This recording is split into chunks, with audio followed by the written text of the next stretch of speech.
成功堂斉藤久志です。日本刀の美、今回は島根県松江市にやってまいりました。松江市といえば現存の天守である国宝指定の松江城、そして当時の面影が残る城下町が有名です。今回の日本刀の美はそんな松江城の軌跡をたどりながら城下町、そして水の都松江の魅力をお伝えしたいと思います。どうぞよろしくお願いいたします。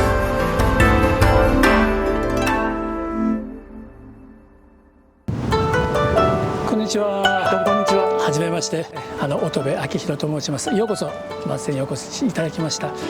今日ですね、はい、松江城をこの後ご案内するんですけど、その前に松江の歴史をしていただく松江歴史館がありますので、そちらの方をご案内したいと思いますので、まずそこからスタートしたいと思います。よろしくお願いします。今日はよろしくお願いいたします。よろしくお願いします。ではこちらです。はい、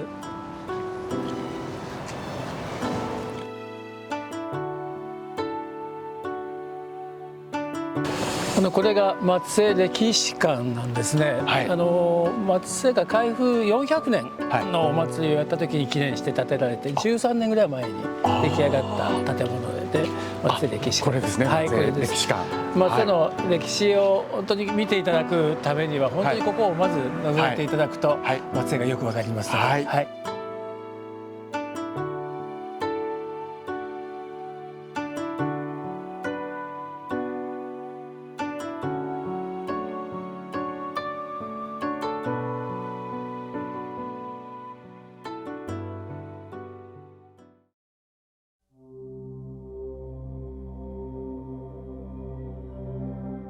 松江城に入ってきた堀吉春公がですね、今から400年前の1607年から1611年まで5か年かけてお城を作ったんですけれども、400年経って松江城が国宝に指定されるわけなんですね、2015年に。でその国宝に指定された時に一番のポイントがその1611年に本当に作ったのかどうなのかという証拠がなかったんですね。で証拠を探すために、祈祷札を探したんですけども、実は祈祷札が出てきて、それを調べたら慶長16年1611年に完成を記されたものが出てきた、祈祷札が出てきて、で国の国宝に指定されたというものなんです。この祈祷札、これも国宝に指定されていますけれども、これが本物です。ご覧いただきたいと思います。はい、これが本物なんですね。そうなんですね。でこの後松江城に上がって見ていただくんですが、この祈祷札をお城の柱に釘の穴がこの祈祷札とあったところがあるんですけども、そこにあってこれが本物だということが言われたですね。はい、貴重な、これは貴重なものなんですよ。本当に貴重な資料ですね。はい。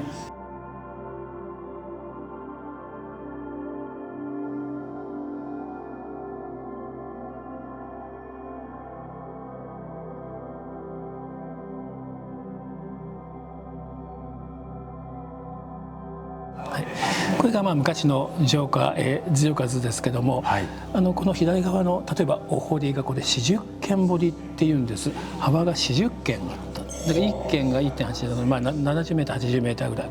それは何でかというと、こちらから攻めてきた、当時鉄砲ですので、鉄砲で人を殺めるかどうかっていうのはやっぱり心配があったので、70メートル80メートルぐらい離れていれば大丈夫だろうということで40間の堀を作ったりとか。それから向こうの松江城のお城の山と向こうの山が実は当時つながってたんですよ。でそれを5年の歳月かけてお堀を作って道路を作って城下を建物を作ってというお城の周りを作る、その内堀を作ったんですね、彼は。でこちらの方は湿地帯だったので、その出てきた土砂をここに埋め立てて城下町を作ってきたという、なるほど。はい。宍道湖の水を導入していて、でこうやって水の都と言われるゆえんは基本的にこの内堀外堀がきちんと出来上がっていたということ、それからそれが今も残っている、松江なんですね。こうやって見ると本当に綺麗な街並みですけども、やっぱりよく考えられて、いろんな有事に備えてじゃないですけども。そうですね。例えばこれちょっと広いところありますよね。これは聖溜りといって攻めてきた敵を打つというところとか、この道がまっすぐ行って鍵の点のようになってますけども、こっちから行こうと思った時に突き当たりだというふうに思わせて、実はそうではなくなるという、こういった鍵の点作ったり丁字路と言われるような感じの道路とかっていうのはあちらこちらにあるんですけども。本当ですね。そうですね、ちょっと鍵の手、こう行くとちょっと鍵の手、それも戦略上作られた町ですね。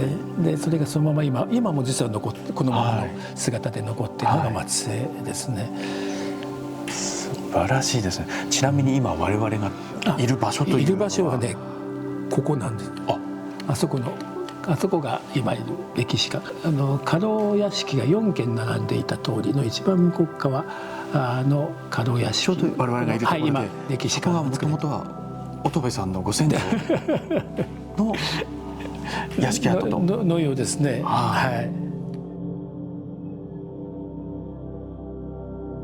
この軍船はですね、松江の藩主松平直政公が1638年に入ってきたんですけれども、その直政公が若かりしこの大阪の冬の陣に出たんですね、初陣として。その時に、徳川勢として攻めてたんですが、少し攻めあぐんでいた時に直政公が果敢に敵陣営に入っていって、その勇敢な姿はあっぱれだということで、敵陣の真田幸村が軍船を投げ与えたと言われている。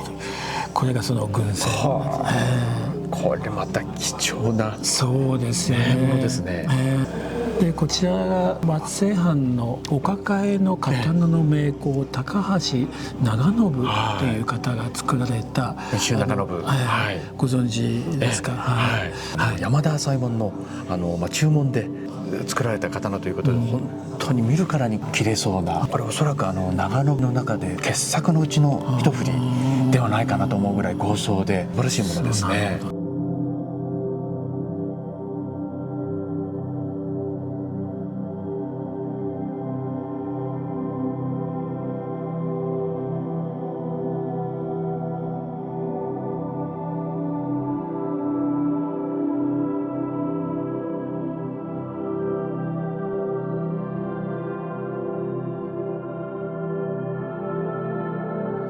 でこちらがですね、乙部さんご先祖の肖像画ですね。松平直政に仕えていましたので、信州松本の時代からの家臣だったようです。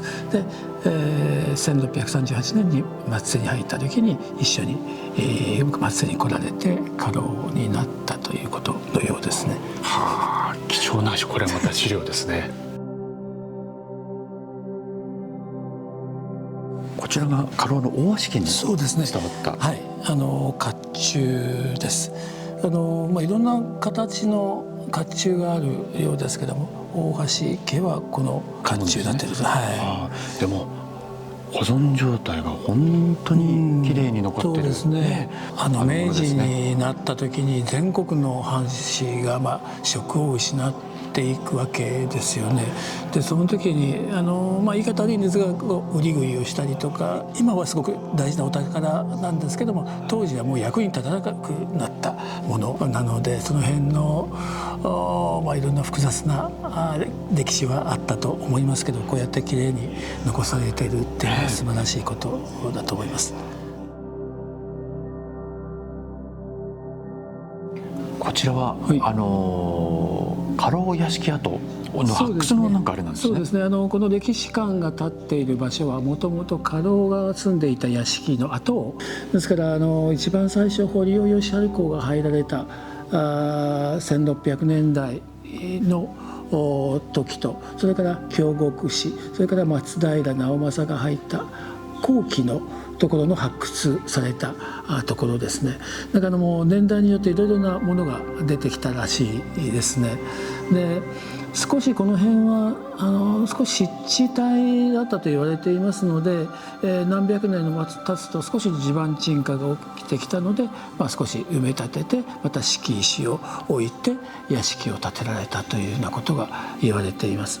ここがですね、発掘されたところを、保存して残してあるんですけども、ここがですね、江戸時代、堀尾義治公が入った時代の部分なんですが、2.5 メートルぐらい深く掘って敷石が出ていますね。で今私が立っているところが江戸時代の前期と言われています。ここでだいたい2メーターぐらい50センチぐらい埋めてありますね。そうなんですね。でもこの400年の間にこれだけそうですね 2.5 メーター積み上げたっていうことなんですね。こんなところからもなんかこう歴史を感じる。そうですそうです。よくぞここまで掘り返したって感じはしますけど。本当ですね。これまた当時のことを知る上での貴重な資料ですね。いろんなものが出てきたと思いますよ。本当に立派ですし、すごいですね。迫力がありまして。ここは天守の石垣はごぼう積みと言います。こちらのなんか柱にもちょっと特徴があるというと、そうですね。天守閣が最上階にやってまいります。すごいですね。この360度。そうですね。先人たちいろんな方々の思いがこうやって今の松江に残ってるんだなって